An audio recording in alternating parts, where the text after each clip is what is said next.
दैनिक अंगारा देख रहे मेरे प्रत्येक साथी को मेरा यानी कि एडवोकेट देव लोहान का प्रणाम, मेरा नमस्कार। मेरे साथियों, आज हम एक ऐसी विवादित शख्सियत के ऊपर बात करना चाहेंगे, जिस विवादित शख्सियत ने खुद के ना सिर्फ प्राणों की आहुति दी, खुद के ना सिर्फ प्राणों का बलिदान दिया, बल्कि खुद को धूल-धूसरित कर लिया, खुद के भविष्य को बर्बाद कर लिया और आने वाली पुश्तों के सामने भी खुद को बदनाम कर लिया। लेकिन वो जाते-जाते हिंदुओं को एक नया भविष्य देकर चला गया। कहने को वो मुसलमानों का रहनुमा बना, कहने को वो मुसलमानों का भगवान बना, लेकिन जब उसको हम गहरे से देखते हैं, गहरे से उसकी व्याख्याएँ करते हैं, तो हमें पता लगता है, ये तो हिंदुओं का छुपा हुआ सिपाही था। जी करता है उस हिंदुओं के छुपे हुए सिपाही को प्रणाम करने का, जी करता है उसे एक बार गले लगा लेने का, जिसकी वजह से आज हिंदुओं का जो हिंदुस्तान है, वो दुनिया की चौथी सबसे बड़ी ताकत बनकर उभरा है। आज हम बात करेंगे मोहम्मद अली जिन्ना के बारे में। मोहम्मद अली जिन्ना, जिनका जन्म 1876 यानी कि 1876 में होता है कराची के अंदर। जिनके पुरखे वही हिंदू थे, जो 1906 में इंडियन नेशनल कांग्रेस में जाते हैं, जो 1913 में ऑल इंडिया मुस्लिम लीग बना लेते हैं। हम ऐसा क्यों कह रहे हैं कि मोहम्मद अली जिन्ना जो है, वो हिंदुओं के सिपाही थे? यही बातें करने के लिए आज का हमारा ये विशेष अंक है। इस विशेष अंक में हमारे साथ जुड़ी हैं पाकिस्तान से आरिशा बब्बर, हिंदुस्तान से हमारे दार्शनिक, हमारे फिलोसोफर, इतिहास के ज्ञाता एके, और मैं एडवोकेट देव लोहान। ये धरा को बदल देने वाली बात है, ये सोच को बदल देने वाली बात है।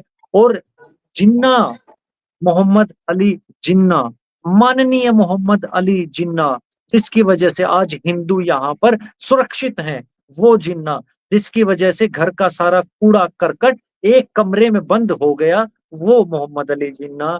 उसका हमारा अहोभाग्य है कि आज हम ये शो मोहम्मद अली जिन्ना पर कर पा रहे हैं। आगे की बातें करने से पहले मैं मोहम्मद अली जिन्ना के बारे में ओपनिंग रिमार्क्स लेना चाहूंगा एके से, ताकि उसके बाद हम आगे की बातें आपको बता सके कि क्यों हम मोहम्मद अली जिन्ना को हिंदुओं का सिपाही कह रहे हैं।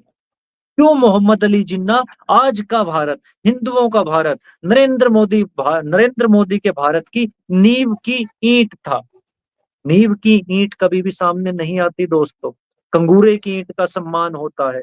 लेकिन आज दैनिक अंगारा बात करेगा उस नींव की ईंट की, जिस नींव की ईंट ने खुद को बलिदान दे दिया। एक के आप अपने ओपनिंग रिमार्क्स पर। हाँ, बिल्कुल, मैं आपकी बात से सहमत हूँ।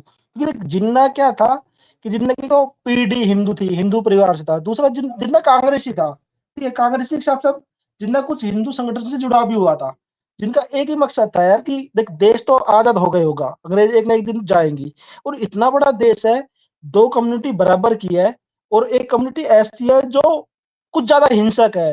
एक कम्युनिटी इंग्लिश एजुकेशन से जुड़ी है, थोड़ी शांत वाली सोसाइटी है जो तरक्की पसंद है। दूसरी वो तरक्की पसंद नहीं है, दूसरी उसको खाने के ऊपर आतुर है। दूसरी को लगता है कि अंग्रेजों ने हमसे राज छीना था, हमारे मुगल हटाए थे तो हमें मिलना चाहिए सत्ता, ना कि देश एक लोकतांत्रिक देश बने। वो नहीं चाहते थे कि लोकतांत्रिक देश बने, वो नहीं चाहते थे देश संविधान से चले, वो चाहते थे कि हमारा राज वापस आ जाए।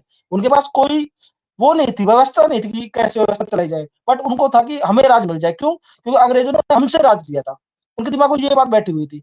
उनको उनके दिमाग में ये बैठी हुई थी कि कैसे तुर्की का जो वो था खलीफा वो हटा दिया गया, कैसे ये हो चुका है। उनको देश से इतना कोई मतलब नहीं था।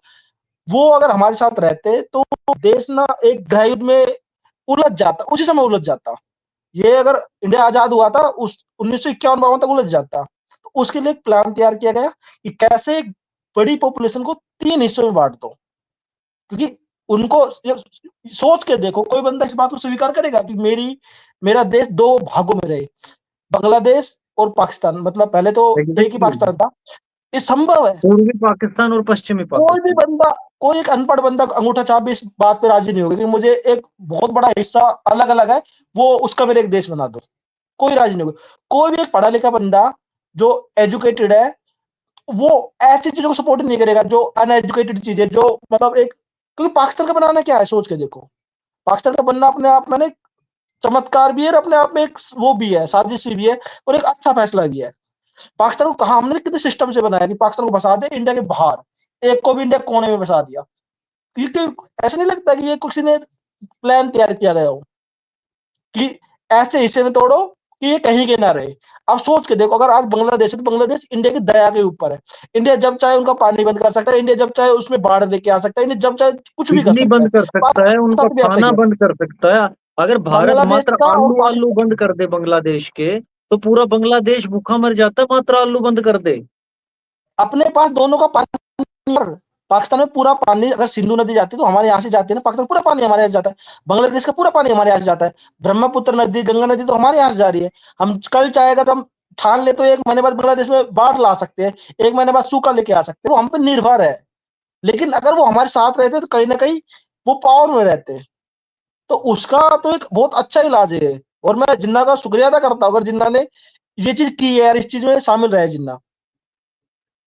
अरीशा, जी, जी। पाकिस्तान के लोगों को क्या आज तक शक भी नहीं हुआ कि तुम्हारे साथ क्या खेला कर दिया गया? अगर पाकिस्तान के पूर्वी और पश्चिमी पाकिस्तान, दोनों पाकिस्तानियों से बात कर रहा हूं मैं इस टाइम पे, तो क्या आपको कभी शक नहीं हुआ जिन्ना के ऊपर कि वे एक भारत का देश, अगर तुम हमारे साथ, तुम सारे के सारे भारत में होते, मुसलमान जितने भी हैं, तो तुम्हारा पक्ष जो है वो ऑलमोस्ट ऑलमोस्ट आज 70 करोड़ का होता। हुँ, और 70 करोड़ के अंदर लोग, तो सबको पता था कि आगे जो ये 20वीं सदी है, 20वीं सदी लोकतांत्रिक सदी रहेगी, पूरी दुनिया को चुनाव के तहत ही चलाया जाएगा।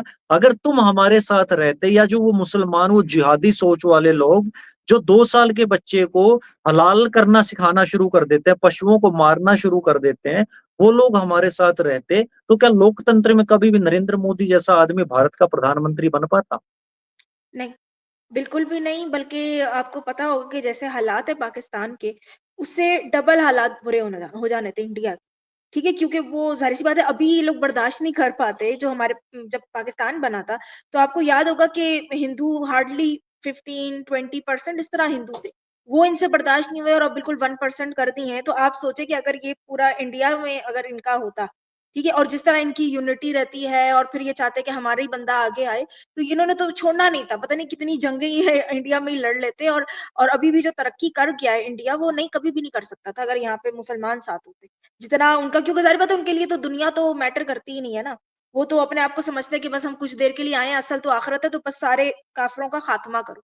तो हाँ, ये असल में बात यही है कि कभी इस हवाले से मुसलमान ये नहीं सोचते, बस वो इसी पे ही बड़ा खुश होते रहते हैं, फ़ख्र महसूस करते रहते हैं कि हमें एक अलग देश मिल गया, इस्लाम के नाम पे हमें देश मिल गया और हम बस वहाँ जो है अपने मदरसे खोल सकते हैं, इस्लामी बना सकते हैं, अपना पासपोर्ट है, उसपे लिखा हुआ है जी कि आप इसराइल नहीं जा सकते, इसी बात पे वो फ़ख्र करते हैं, कि जी बस इस एक इस्लामी मुल्क बन गया। और जहाँ तक मोहम्मद अली जिन्ना की बात है, उसपे इनको कभी वो नहीं होता, बल्कि वो उसको बड़ा हीरो मानते हैं, कुछ लोग तो हीरो मानते हैं, जो ज़्यादा इस्लामिस्ट है वो तो भई इसको कहते हैं कि शिया है ये, इस्माइली शिया था, इसको तो हम काफ़िर मानते हैं, ठीक है? लेकिन मेजॉरिटी जो है वो उसको सेलिब्रेट करती है हीरो के तौर पे कि भई बड़ा हीरो था, हमारा मुल्क बना के चला गया। अब हालाँकि उनको नज़र आ रहा है कि जो मुल्क वो छोड़ के गया है, उसमें रहना उनके लिए कितना मुश्किल है।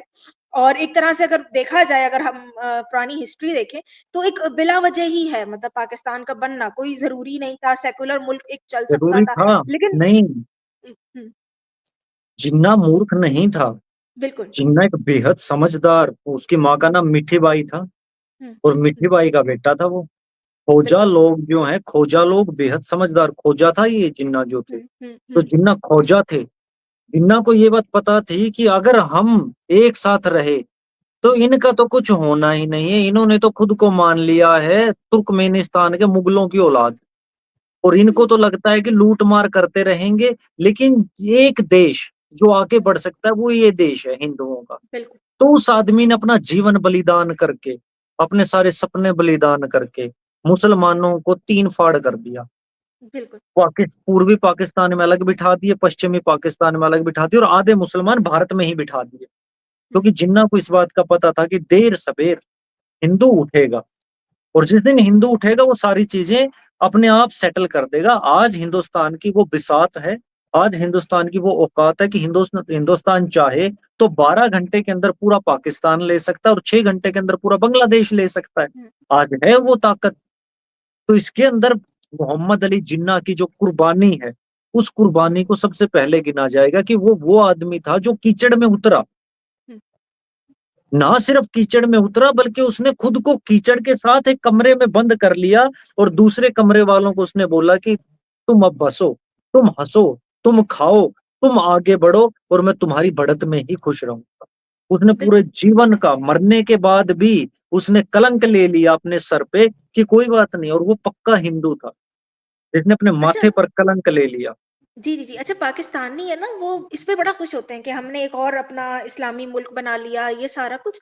लेकिन अब ये कहते हैं कि भई आईएमएफ से हमने इतना कर्ज़ ले लिया, इतना कर्ज़ हमारे ऊपर चढ़ गया है, तो हम वापस लौटा भी नहीं सकते। और अगर देखा जाए तो पाकिस्तान जब से बना था तब से कर्ज़दार था।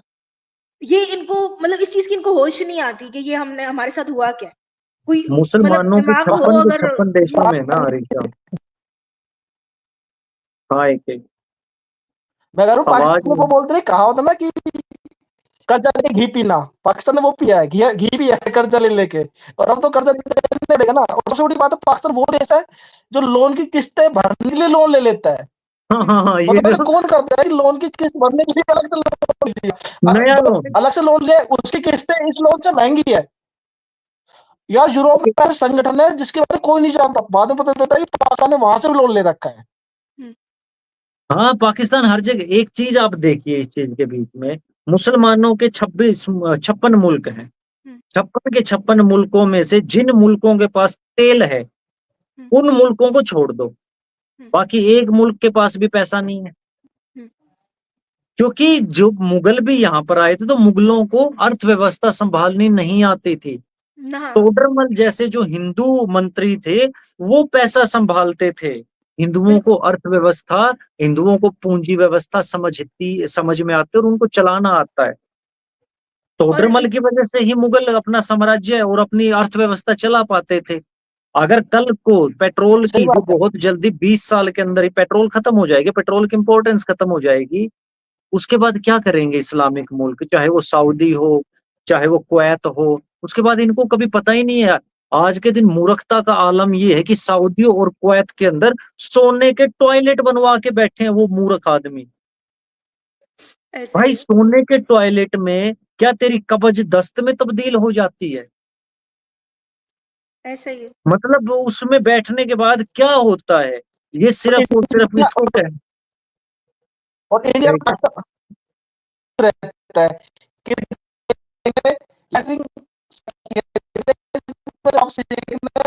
बाथरूम है, इंडिया में पानी का पसीना घुस रहता है और कि अच्छा राणा बंदे ने सऊदी अरब के ने चीता पाल रखा है, सऊदी अरब में ऊँट काट दिया, सऊदी अरब में मिसाइल गिर गई, वो इसी में घुस रहता है, या तो जन्नत की बात में या अरब की बात में। इंडिया में तो रोज कुछ है नहीं है, तभी हमने कहा कि इनको बाहर निकाल दो इंडिया से। अरे, रोल्स बिल रॉयस एक सऊदी का बंदा गोल्ड प्लेटेड रोल्स रॉयस लेके घूम रहा है। अबे, वो ऑलरेडी रोल्स रॉयस है, हुँ, उसके ऊपर गोल्ड चढ़वाने से वो रॉकेट बन जाएगी क्या? बिल्कुल, बिल्कुल। मैंने उस पर गोल्ड चढ़वा लिया, वो चांद पे जाने लगी, अब वो उड़ने लगी। ये बिल्कुल, उनके ऐसे मूर्खता ही है। शौक हैं। हाँ, ये जानवर मूर्खता चीते है। लेके फिरेंगे, चीते रखे हुए हैं, ठीक है? फिर शादियाँ खूब करेंगे, औरतें बहुत रखेंगे और ये आप नोट किया करें कि जो मुग़ल भी थे ना, कहते हैं कंपेयर करते हैं कि सब कॉन्टिनेंट में इतनी तरक्की क्यों नहीं आई, पीछे क्यों रह गया, थर्ड वर्ल्ड कंट्री क्यों बन गया, यूरोप वगैरह में ज़्यादा इंडस्ट्रियल रेवोल्यूशन आया, लोग पढ़ लिख भी गए और सारी यूनिवर्सिटीज़ बनी, ये सब, ये मुग़लों की वजह से हुआ। ये मुग़ल अगर यहाँ ना आते ना, यहाँ पे काबिज़ ना होते और यहाँ आके इन्होंने किया क्या है, सिर्फ़ अपनी अय्याशी की है और सब बेड़ा गर्क करके गए हैं। तो ये उन्हीं सर्कस की देन है चलाते थे, सारा। सर्कस चलाते थे हिंदुस्तान में बिल्कुल, वो तो जितने मुगल मुगल आए तो थे। वो बात ठीक है, लेकिन इस्लाम ने भी जब इस्लाम ज़्यादा कट्टर हुआ है ना, देख पहले सेकुलर था इस्लाम, अच्छे सेकुलर थे। इस्लाम ने सबसे पहले सेकुलर को ही मारा, जिन्होंने वो ऐसे सेकुलर थे जिन्होंने तक दुनिया की को छुपा के रखा। हुँ, क्रिश्चियनिटी यूरोप में डार्क एज आई थी, तो पूरी जो साइंस थी दुनिया की, उसको कौन संभाल के रखा हुआ था? Islamic scholar. उन्होंने हुँ, सबसे पहले स्कॉलर ही तबाह कर दिया, बगदाद तबाह कर दिया, सोच के देखो। हुँ, बगदाद शहर जो एजुकेशन घटा था, उन्होंने वो तबाह कर दिया। क्यों? हुँ, क्योंकि वो बंदे सवाल उठा रहे थे। वो बंदे उठा रहे तुम्हारी किताब पे सवाल, तुम्हारे दिनचर्या पे सवाल। क्योंकि इंसान इंटेलेक्चुअल होगा तो सवाल उठा के उठेगा। क्लास कर दिया, तो भाई अब उस चीज़ को छोड़ो, उस चीज़ में बदलाव ले आओ, ताकि वो सिचुएशन के अनुसार फिट बैठ सके। हमने बदलाव किया, हमारे यहाँ पर ठीक है कुछ जो आज के हिसाब से ठीक नहीं है, तो हमने वो बदलाव कर दिया, लोग एक्सपेक्ट भी कर लिए। लोग ये बात मानते हैं वो चीज़ खराब थी, क्योंकि हमारे यहाँ पर आलोचना को अपनाया जाता है। ऐसा नहीं कि उस बंदे को मार दो, इसने ऐसा बोल कैसे दिया, क्योंकि तुम एक को मार दोगे, दो को मार दोगे, बट सोसाइटी तो खड़ी हो जाएगी, फिर तुम्हारे वजूद भी सवाल आ जाएंगे। और इस्लाम के साथ भी ऐसा ही होगा। सोच के देखो ना, कितनी बड़ी बात है कि पाकिस्तान के सबसे बुद्धिजीवी लोग एक्स मुस्लिम रहे हैं, सबसे बुद्धिजीवी धर्म छोड़ रहे हैं। क्यों? उनके दिमाग चलने लगा है, वो का हिस्सा नहीं है। और ये हिंदुओं की है ना अपनी अपनी एक समझदारी थी कि आज तक किसी मुसलमान को शक भी नहीं हुआ कि जो मोहम्मद अली जिन्ना थे वो हिंदुओं के छुपे हुए सिपाही थे, और उन्होंने हिंदुओं के लिए कितना बड़ा काम किया है। उन्होंने हिंदुओं के लिए एक इतना बड़ा रास्ता खोल दिया। अगर हम एक साथ होते तो हम कभी मुसलमानों से जीत ना पाते। बिल्कुल। आज हमारे लिए बहुत मुश्किल, आज तो सिर्फ 30 करोड़ मुसलमान है हिंदुस्तान में। उसके बावजूद हमारे लिए कितना मुश्किलात का सामना करना पड़ रहा है हमें। अगर यही 70 करोड़ होते तो हमारा तो कहीं नामो निशान ही ना होता ना। हुँ, तो वो मोहम्मद अली जिन्ना की दूरदर्शी थी। और मोहम्मद अली जिन्ना शिया थे। मैं एक चीज बार बार कहता हूँ, मैं हर आदमी से कहता हूँ कि जो शिया है वो शब्द जो है वो शिवे से बना है। शिवे से शिया बना। उनको शिवे कहते थे। शिवे का मतलब शिव को मानने वाले आदमी। हुँ, आज भी जो काबा के अंदर जो शिवलिंग वहां पे रखा है, जिस शिवलिंग के चारों तरफ परिक्रमा कर रहा है मुसलमान, वो भी तो शिवलिंग ही है। जो काबेश्वर बाबा जिसको हम कहते हैं, तो वो काबेश्वर बाबा के चारों तरफ परिक्रमा ही कर रहे हैं और सफेद कपड़े पहन के परिक्रमा कर रहे हैं। जबकि इस्लाम का तो रंग काला है। सफेद कपड़े मैंने भी सफेद पहन रखा है, एके ने भी सफेद पहन रखा है। हरियाणा के में हर आदमी सफेद ही कपड़े पहनता है। और हरियाणा मतलब महादेव के अपने बच्चे, तो वहां पर जो भी जाता है वो हरियाणा का वासी बन के जाता है काबा में। हुँ, इसीलिए वो सफेद कपड़े पहन के जाते हैं। हिंदू अगले 1000 साल की सोचता है। इसी वजह से हिंदुइज्म जो है वो लाखों सालों से टिका हुआ है। हुँ, लाखों सालों से हिंदुइज्म के बराबर कोई भी विचारधारा टिक नहीं पाई है। और ये समझदारी थी कि मोहम्मद अली जिन्ना जैसा आदमी अपनी कुर्बानी देकर पाकिस्तान बना के चला गया, और खुद उन्होंने 1947 में पाकिस्तान मरवाया, 1948 में वो खुद चले भी गए, क्योंकि उनको भी पता था मैं इन दलदर और इन मूर्ख लोगों के बीच में नहीं रह सकता, मेरे भाई मेरे को जाने दो। उन्होंने अपने प्राणों का बलिदान दे दिया।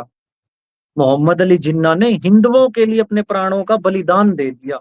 इतने महान मोहम्मद अली जिन्ना। और ज्यादा समझदारी देखो, उनको पूज कौन रहा है? वही मुसलमान जिस लुटेरे मुसलमान के लिए उन्होंने कहा कि इसको अलग से कोने में पटक दो। अलग अलग कोनों में पटका है दोनों को, एक को वहां उस कोने में पटका, एक को वहां उस कोने में पटका है। और वही मुसलमान तस्वीरें लगा के बैठा है। और इतने मूर्ख आदमी, उनको कभी समझ में भी नहीं आई ये बात कि यार ऐसा ये क्यों कर रहा है मोहम्मद अली जिन्ना। और मोहम्मद अली जिन्ना ने कभी समझ में भी नहीं आने दी। मोहम्मद अली जिन्ना खुद के दिमाग का आदमी था, वो अंग्रेजों से दबता नहीं था। हुँ, यहां तक कि नेहरू सही बात अंग्रेजों है। से दबता था। नेहरू लेडी माउंटबेटन का गुलाम था, लॉर्ड माउंटबेटन का गुलाम था। लेकिन मोहम्मद अली जिन्ना अपने दिमाग की सोचता था हमेशा और अपने दिमाग से काम करता था। इसी वजह से लाल कृष्ण आडवाणी ने, जब लाल कृष्ण आडवाणी पाकिस्तान आए थे, तो उन्होंने मोहम्मद अली जिन्ना की मजार के ऊपर जाके कहा था कि Mohammad Ali Jinnah was a great person. लेकिन ये बातें उस वक्त नहीं बताई जा सकती थी लोगों को, क्योंकि उस वक्त तक भारत इतना मजबूत नहीं हुआ था। अगर ये साजिशें उस वक्त पे बता दी जाती, तो फिर जो पाकिस्तानी और बांग्लादेशी आदमी वो फिर से ये कहना शुरू कर देते ना कि हम नहीं मानते बंटवारा। लेकिन आज भारत हाँ, इतना ताकतवर है। वो तो क्या करते हैं, वो तो आज तोड़ भारत के इतना चले आते ताकतवर है, हैं। वो आ जाते और अभी भी आने के लिए तैयार हैं। 2 लाख रुपए में हमारे यहाँ पे जो मोटरसाइकिल हमें मिल जाती है, वो पाकिस्तान में 20 लाख में नहीं मिलती। हुँ, ये छोटा सा अंतर अरे बता रहा हूँ। ब्रदर, पाकिस्तान में भी कॉल सेंटर खुला था चाइनीज, पाकिस्तान वाले उसको लूट लेके भाई, कंप्यूटर वम्प्यूटर सब उठा उठा ले गए। कॉल सेंटर तेरा नहीं होता, सोच के देखे, कॉल सेंटर चाइना वाले ने खोला था कि इन बेचारे पाकिस्तानियों को थोड़ी सी सेवा दे देते हैं, थोड़ी सी सर्विस दे देते हैं। भाई वो पूरा कॉल सेंटर लूट लिया। आपने देखी थी वो न्यूज? हाँ, ऐसे है, ऐसे ही हुआ था। और अच्छा अच्छा अभी अरिशा, ना कुछ पाकिस्तानी अरिशा जब तुम, इंटेलेक्चुअल ये कहते हैं हाँ, कि जो पाकिस्तान बना था ये साजिश थी। पर वो ये कहते हैं कि जो मुस्लिम लीग के जो थे ना बड़े-बड़े लीडर्स, उनका इसमें मफ़ाद था तो उन्होंने बनाया, कॉमन जो मुस्लिम था वो नहीं चाहता कि अलग हो। जिन्ना लेकिन चाहता कौन था ना, मुस्लिम तो क्योंकि हमें चाहता पता था है ना यार, हमें जो करना है। हुँ, कौन मुस्लिम क्या चाहेगा? कौन मुस्लिम कुछ नहीं चाहता ना कुछ, कौन मुस्लिम को सब कुछ बता रहा है, तुम ये चाहना है, तुम्हें ऐसे लाइफ जीनी है, तुम्हें ऐसे मरने के बाद ऐसे जन्नत मिलेगी। कौन मुस्लिम क्या चाहेगा? वो हाँ, नहीं चाहता, उसको मुसलमान की ये तो बता दे चाहत कि तू होती ये ही नहीं चाह, ना। बिल्कुल। चाहत नहीं है कोई भी यार। मुसलमान एक के इंसान सामने तो वो एक जो किताब रख दी जाती है, और उस बिल्कुल, किताब में कहा जाता है कि सब कुछ यहाँ लिखा है, तेरे को क्या चाहना है क्या नहीं चाहना, इस किताब में ही सब कुछ। चाहना क्या अब तुम्हें सोचना पूरी भी नहीं है ज़िंदगी इस कुछ। किताब को डिफेंड करना है, पूरी ज़िंदगी इस किताब को डिफेंड करना है, हाँ, कुछ हाँ, सोचना भी नहीं है, कुछ भी नहीं करना। ये चंद पन्नों की किताब डिफेंड है, और करना है इसी किताब को डिफेंड करते रहिए। बिल्कुल। इससे बाहर पूरी कभी मत ज़िंदगी। सोच लियो। हाँ, और मरना भी उसी के लिए, बच्चे भी उसी के लिए पैदा करने हैं, सब कुछ। और बकरे जैसी एक दाढ़ी बंदा रखनी था, है। मेरा दोस्त था मुस्लिम, मैंने उससे बात की ओज़ोन परत के बारे में। तो ओज़ोन परत कुछ नहीं होती, इस्लाम में इसके बारे में कुछ नहीं लिख रखा। मैंने बोला, यार वैज्ञानिक ने लाई है ओज़ोन परत। नहीं, नहीं, सब बकवास, कोई ओज़ोन परत नहीं मेरे होती। तो, मैं जिन दिनों नास्तिक होता था ना, उन दिनों बड़ा मुसलमान मेरे दोस्त थे, तो एक मेरी दोस्तनी भी थी मुसलमान। हुँ, हुँ, तो हुँ। मेरी दोस्तनी एक दिन मेरे से आके कहती कि देव ये बेवकूफ बनाते हैं। मैं कहा कौन? बोला ये साइंटिस्ट। मैं कहा कैसे? बोला धरती गोल थोड़े ना है। मैं कहा तो क्या है? बोली चकोर है। मैं कहा तेरे को कैसे पता? हमारे कुरान में लिखा है। मैं कहा बहुत बढ़िया भाई, तुम्हारी कुरान में शुक्र है कुछ और नहीं लिखा है। हाँ, तुम्हारी चपटी लिखा कुरान है, फ्लैट है और कालीन की तरह बिछ जाती है ज़मीन, ऐसा लिखा हुआ है। ऐसा ही है, तुम अपने लोगों और को खुदा यही ने कितने बताया दिन में करो। बनाया था पृथ्वी को? क्या बोलते हैं? क्या खुदा ने चीज़? कितने दिन में बनाया था? खुदा ने कितने दिन खुदा ने में बनाया पृथ्वी था? को कितने 6 दिन। पृथ्वी को बहुत 6 दिन में स्लो बन करता गई है, थी। हाँ, 6 दिन में बना बहुत दिया। स्लो कहीं आता है 6 करता दिन में बना है। दिया, कहीं कहते हैं 1 दिन में 1 रात में बना दिया। ये कुरान के अंदर ये भी कॉन्ट्रडिक्शन है दिनों की। कहीं कहते हैं 2 दिन में, कहीं कहते हैं 6 दिन में। ये अच्छी बातें हैं, इनको पढ़ा करो और ज्यादा पढ़ा करो।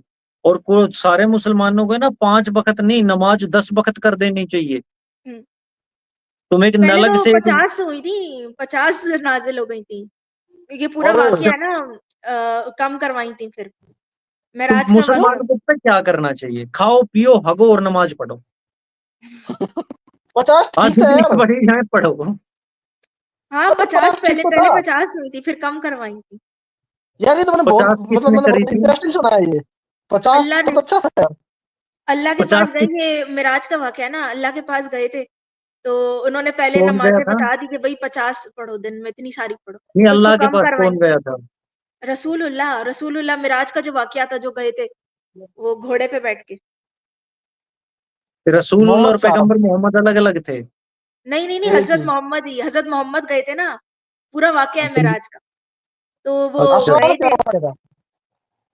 अच्छा, हाँ, जो हाँ, गधे गए पे बैठ ऊपर। के गए थे, गधा उड़ के वहां लेके गया था। हाँ, हाँ, हाँ, वही वाला वाक़या। अच्छा, इस्लाम आसमान को पे ऐसा गए क्यों ना, लगता है कि भगवान आसमान में ही रहता है?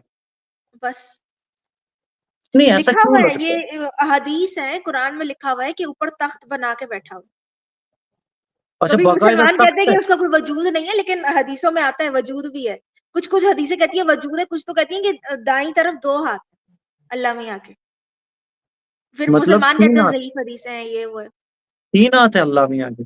नहीं 2 हाथ हैं, 2 हाथ है दाईं तरफ। ये एक तो हदीस ये में आता है ऐसे, बाईं तरफ क्या है? पता नहीं, उसका नहीं लिखा हुआ। अच्छा, ये लिखा ही नहीं बाईं तरफ, तुम पूछते नहीं हाँ, हो नहीं बाईं वो तरफ नहीं, क्या है? नहीं। ये बस अरे हदीसों में थोड़ी आता है। छोटी अब मोटी बात पूछती है, उसमें तो देश निकला देश का। हाथ मत क्या पूछ लेंगे तो छोटी मोटी बात पूछती वैसे है, इनका ना, उससे इनका तो देश रीजनिंग, निकलवा दिया। तुम्हारे यहाँ जो टेस्ट होते हैं, गवर्नमेंट जॉब्स के टेस्ट या कोई और टेस्ट, उसमें रीजनिंग आता है तुम्हें, या रीजनिंग भी सेक्शन ही नहीं आता? पता नहीं, इस बारे में मुझे कुछ पता नहीं है। आता होगा लेकिन रिलिजन के मामले में ये लोग नहीं रीज़निंग रिलीजन कराते। के मामले में नहीं, रीजनिंग तुम्हारा लगता है पाकिस्तान के का रीजनिंग तो बिल्कुल ही खत्म है। नहीं है। जब वो एक पक्के हिंदू मोहम्मद अली जिन्ना को अपनी बैठकों में शान से टांग सकते, तो रीजनिंग तो खत्म ही है। तुमने आज तक ये नहीं पूछा कि बाईं तरफ 2 हाथ तो दाईं तरफ कितने हैं? हाँ, ऐसे ही है। और आपको बताती हूँ, ज़्यादातर ये जो है ना मौलवी, ये इस बात पे करते भी नहीं, कहते नहीं अल्लाह का तो कोई वजूद ही नहीं है, मतलब उसका मतलब कोई इंसानी शक्ल नहीं है। लेकिन अहादीस में जाओ तो आ जाता है कि जी 2 हाथ हैं और तख्त पे बैठा हुआ है आसमान पे। इसीलिए वो जो वाक़या मेराज है ना, तो उसमें आता है कि हज़रत मोहम्मद भी ऊपर ही गए थे, आसमान पे मिलने। तो वहाँ पहले मतलब 50 नमाज़ें दी, फिर वो नीचे उतरने लगे, हज़रत मूसा से मिले, तो उन्होंने कहा कि ये बहुत ज़्यादा हो जाएँगी, कम कराओ। तो फिर 5 करवाई नमाज़ें। ये पूरा वाक़या है इस तरह से। नहीं, अल्लाह टॉपोस्फेयर पे है, एटमॉस्फेयर पे है या स्पेस में है? पता नहीं, बस आसमान के ऊपर है, आसमान पे। तो उससे मतलब वो आसमान बताना में भूल क्या-क्या गए चीज़ें हैं किताब में। वो एक्सप्लोर भी नहीं किया होगा, ज़्यादा एक्सप्लोर नहीं किया होगा। तो उन्होंने आसमान लिख दिया, अगर उनको पता होता कौन-कौन सी परतें हैं, वायुमंडल है, समताप मंडल है, ये मंडल है, ये तक है, इतनी पावर है, तो सब कुछ लिखते। इसलिए हाँ, उन्होंने यही तो स्पेस मैं कह नहीं रही लिखा, हूँ। उनको इतना पता वही था इतनी कि ऊपर गैर आसमान है ज़रूरी तो लिख बात दो है। आसमान बैठा है। अच्छा, हमें कुरान ना में इस्लाम अच्छा अरीशा, अगर पाकिस्तान के आम आदमी को ये बात पता लग जाए कि इस साजिश के तहत हिंदुओं ने अपना जो सिपाही था मोहम्मद अली जिन्ना वो पाकिस्तान भेजा और उस मोहम्मद अली जिन्ना ने अपना काम बखूबी किया, तो पाकिस्तान का आदमी की, सामान्य पाकिस्तानी की क्या प्रतिक्रिया हो? पहले तो प्रतिक्रिया यकीन मतलब ही नहीं रिएक्शन। करेगा। पहले तो यकीन ही नहीं करेगा। वो कहेगा नहीं, नहीं ये प्रोपेगेंडा ऐसा या हो नहीं सकता, हमारा तो हीरो है, हम बस हमें अलग हो गए, हमें मुल्क मिल गया यही बहुत है। वो इस पे खुश अरे होता है, तो बस हमें ये अलग तो मुल्क हुआ मिल गया, हम लोग गायें भी काट रहे हैं, सब तो कर रहे हैं, बहुत खुश है। उनसे ये कहते हैं तुम्हारे हीरो तो वही है जो तुम्हारे दुश्मन है, तुम तो इतने बेवकूफ लोग, सारे हीरो वो पाल रखे हैं जो तुम्हारे दुश्मन है। अगर ये हाँ, तुम्हें उनको लगता है इनको कासिम बाद में तुम्हारा यही तो हीरो है, हाँ, ये अगर इनको तुम्हें लगता है बाद कि में ये पता चलेगा, तुम्हारा बहुत अरसे बाद। हीरो है, कहते हैं यही तो हिंदुओं की तो दिमागदारी ऐसे है कि जिन्ना उन्होंने तो उनके मित्रों को, तुम्हारे दुश्मनों को भी तुम्हारे घरों में टंगवा दिया और हुँ, उन लोगों ने तुम्हारा दिमाग इस हद तक कैप्चर कर लिया कि तुम सोच भी नहीं पा रहे हो कि तुम्हारा दुश्मन कौन है। हुँ, और सबसे बड़ी बात है हमने अपने बॉर्डर कैसे सिक्योर किए। हमने जो पूरी गंज ना जहाँ से पहले से ही आते थे बंदे, हमने पूरी सील करवा दी, उसके चारों तरफ मुसलमानों ने बसा दिया, पाकिस्तान नाम का देश बना दिया कि इनको तो जानते हमारे निकाले हुए लोग ही तो है ये, इनको तो हम संभाल लेंगे। और वो संभाल रहा है अफगानियों को, वो संभाल रहा है ईरानियों को, वो हुँ, संभाल रहा है सारी गंदों को, क्योंकि रसिया आ रहा है तो भी उधर से आ रहा है, कोई और आ रहा है, सारे पंगे हो रहे हैं। हमारे यहाँ पर तो शांति है, सोच के देखो तुम्हारा वाला इलाका, ये बोलते ना पाकिस्तान वाले की हमारी जो वो है क्या नाम है, ज्योग्राफी हमारी सबसे एडवांस ज्योग्राफी है, मतलब हमारी होगी तरक्की होगी, हुँ, बट सबसे श्रापित ज्योग्राफी बनेगी उनके लिए। हुँ, यहाँ पर बम भी गिरेंगे, सारी चीजें होंगी। हुँ। अच्छा, अच्छा भारत ये और पाक हाँ, हाँ। इस बात को ना ये लोग हाँ, फिर भी मानते हैं कि ये शायद इसलिए बनाया गया था पाकिस्तान, एक अलग मुल्क, कि जो बाहर की ताकतें हैं ना उनको भी फ़ायदा हो। जैसे अगर अमेरिका ने कोई ऑपरेशन करना है, ईरान के खिलाफ करना हुँ, है या उसके खिलाफ करना है, क्या नाम है, अफ़गानिस्तान पे रशिया के करना है। खिलाफ, हाँ, तो ये रशिया के खिलाफ। पाकिस्तान एक स्टेट बन जाए इस तरह से, इसको तो ये लोग फिर भी मानते हैं इस बात को कि हाँ, ऐसा हुआ होगा।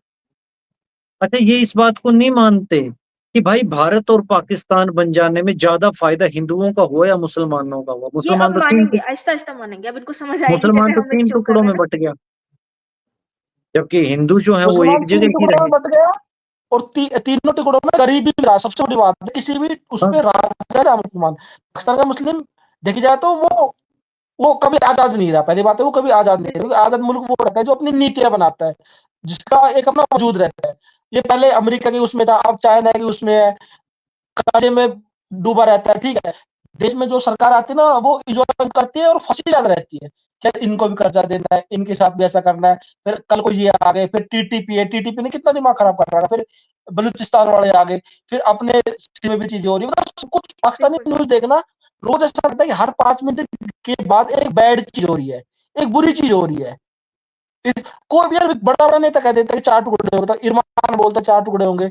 एक वो था क्या नाम वो अल पचिनो वो बोल रहा है 4 टुकड़े होंगे। हर कोई तो जो सत्ता में जो देश चला रहे हैं वो 4 टुकड़े होने की बात कर रहा है, तो सोच के देखो एक आम आदमी क्या महसूस करेगा? एक आम आदमी तक क्या संदेश जाएगा? ये तो जाएगा ही बिल्कुल। और जाएगा। अच्छा एक और बात बताती हूँ, उस ज़माने में ना जो ये राइटर भी होते थे, क्या नाम था? आज़ाद वो नाम अबुल था उनका। कलाम आज़ाद, अबुल यस, कलाम यस, आज़ाद। अब्दुल कलाम आज़ाद, वो तो पहले ही प्रेडिक्ट करके गए थे कि ये बन जाएगा पाकिस्तान, लेकिन ये नहीं चलेगा, इसके ऊपर जो है ना फ़ौज मुसल्लत हो जाएगी, सियासतदान हुँ। के पास पावर नहीं होगी, पूरी सारी प्रेडिक्शन, और कर्ज़ आ जाएगा, ये पूरा वो करके गया था उस टाइम पे, पूरी और प्रेडिक्शन कि सबसे बड़ी ऐसे-ऐसे बात होगा पाकिस्तान। पाकिस्तान को कंट्रोल भी वही लोग कर रहे हैं जो इंडिया से गए थे। पाकिस्तान के सारे हाँ, के सारे फौजी रहे थे। इवन हुँ, आपको पता है पाकिस्तान का जो पहला प्रधानमंत्री था लियाकत अली खान वो हरियाणा का था। हुँ, हमारे यहाँ का वो बंदा था और सांसद था यहाँ का और बहुत हुँ, अच्छा हरियाणवी था। उन्होंने अलग हरियाणा की मांग की थी बहुत साल पहले। सोच के देखो 1920 में वो अलग हरियाणा के लिए लड़ रहा था। वो बंदा जो हरियाणा के लिए लड़ा है वो पाकिस्तान का पीएम बनता है। वो पाकिस्तान के प्रति लॉयल रहेगा, हरियाणा के प्रति लॉयल रहेगा। वो तो हरियाणा प्रति लॉयल रहेगा। जिन्ना की पूरी जो गैंग थी, हमारे यहाँ पर दिल्ली में गढ़ था, तो हमारे हरियाणा के बहुत नेता जो इसमें मुस्लिम लीग के बौद्धिक चेहरे थे। हरियाणा के कई बंदे हैं, मतलब मैं आपको नाम बता दूं, मुझे नाम याद नहीं आ रहे, बट हरियाणा कम से कम 10-12 ऐसे थे जो इसकी मतलब मुस्लिम लीग की जान थे, जो इसका दिमाग भी थे और जो इसके पैसे भी थे, क्योंकि हरियाणा में जितने हरियाणा बहुत काफी नवाब थे जो राज अच्छा खासा, पैसे भी थे और उन्हें बौद्धिकता भी थी। तो कहीं ना कहीं जो ये वाला बना है, इसमें हमारे यहाँ के लोगों को बहुत योगदान है और बौद्धिक योगदान है। तो बंगाली थे, बंगाली का तो अलग सा हो गया, बट इधर वाली जो चीज थी उसका मैं बता रहा हूँ कि यहाँ मुसलमान गए हुए थे। मेरे साथियों, वक्त की संख्याएं अब इशारा कर रही हैं कि हमें अपनी बातों को समेटना होगा। आज हमने पूरे के पूरे पाकिस्तान के लोगों को एक अलग और एक बहुत छुपी हुई, बहुत राजदार बात हमने बताई है। और ये राजदार बात हिंदुओं को, बहुत बड़े तबके को पता है और बहुत मतलब छोटे तबके को नहीं भी पता है हिंदुस्तान में भी। लेकिन हिंदुस्तान का बहुत बड़ा तबका जो है इस बात को मानता है, लेकिन वो चुप रहना ही पसंद करता है। लेकिन ये बात खोलनी इस वक्त पे इसलिए जरूरी थी क्योंकि बहुत जल्दी ही पाकिस्तान के और ज्यादा टुकड़े होने जा रहे हैं और पाकिस्तान की चारों तरफ एक बहुत ऊंची दीवार बना दी जाएगी और उस दीवार के अंदर ही इन मजहबी जिहादियों को, इन आतंकवादियों को रखा जाएगा। आप सब मेरे मित्र जो भी पाकिस्तान का भला चाहते हैं या जो भी भारत का भला चाहते हैं, हिंदुस्तान का भला चाहते हैं, अखंड भारत में विश्वास रखते हैं और एक अच्छी जीवन में विश्वास रखते हैं, वो इस बात को जरूर शेयर करें। और मैं खुद व्यक्तिगत तौर पर मोहम्मद अली जिन्ना का बड़ा धन्यवादी हूँ कि उसने पूरे के पूरे देश की जो गंदगी थी उसको समेट कर दो कोनों पे कर दिया, ताकि जो बाकी के कमरे बच गए हैं उनमें जीवन अच्छी तरह से फल फूल सके। तो दैनिक अंगारा के मेरे सारे के सारे अंगारों, इस वीडियो को ज्यादा से ज्यादा शेयर करें, इस चैनल को सब्सक्राइब करें ताकि हम और ज्यादा छुपी हुई बातें आपको बताते रहें। लाइक करें, अगर आपका कोई अपना मत है तो कमेंट करें। अगर आप अरीशा से पाकिस्तान के बारे में कोई सवाल पूछना चाहते हैं तो उसके लिए भी कमेंट करें, आप लिखें नीचे। आपने अपना कीमती वक्त यहाँ पर दिया, मैं आप सबका आभारी हूँ। अरीशा जी, ए के, आप दोनों ने भी दैनिक अंगारा को जो अपना कीमती वक्त दिया है उसके लिए भी दैनिक अंगारा आपका आभारी है। और एडवोकेट देव लोहान का भी अंगारा आभारी है कि एडवोकेट देव लोहान ने भी दैनिक अंगारा को बड़ा कीमती वक्त दिया है। तो आप सबके हृदय में बैठे हुए उस परम पिता परमात्मा पिताश्री को मैं नमन करता हूँ। वंदे मातरम, जय हिंद, जय श्री राम।